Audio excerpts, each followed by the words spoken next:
BNP ছাড়াই বড় এক জোট গঠনের উদ্যোগে নেমেছে বাংলাদেশের জামায়াতে ইসলামী। নতুন এই সমীকরণ কি পাল্টে দেবে দেশের রাজনৈতিক গতিপথ? বাংলাদেশের রাজনৈতিক অঙ্গনে চলছে তীব্র টানাপোড়া, আর সেই মাঠে নেমে পড়েছে বাংলাদেশের জামায়াতে ইসলামী।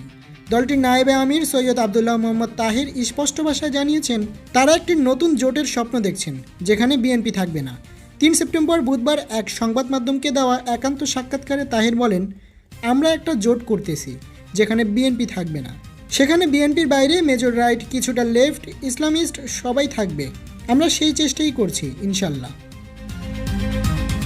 এই ঘোষণা রাজনৈতিক মহলে ব্যাপক আলোচনার জন্ম দিয়েছে, কারণ এতদিন বিএনপি জামায়াত জোট ছিল দেশের রাজনীতির বড় একটি শক্তি, কিন্তু এবার যেন ভিন্ন এক পথ খুঁজছে জামায়াত। ফ্যাসিবাদ দমন হয়েছে, এখন জনগণের প্রতিনিধিত্বকারী বিভিন্ন দলের অংশগ্রহণে নতুন ধরনের সরকার আসবে। সংস্কার আলোচনায় বিএনপির ভূমিকা নিয়েও বক্তব্য দিয়েছেন তাহের। জুলাই সনদও জনগণের প্রত্যাশার প্রতিচ্ছবি। রাজনৈতিক বিশ্লেষকরা বলছেন, এই উদ্যোগ সফল হলে দেশে তৈরি হতে পারে এক নতুন রাজনৈতিক মেরুকরণ, যা আগামী নির্বাচনী সমীকরণে বড় ভূমিকা রাখতে পারে।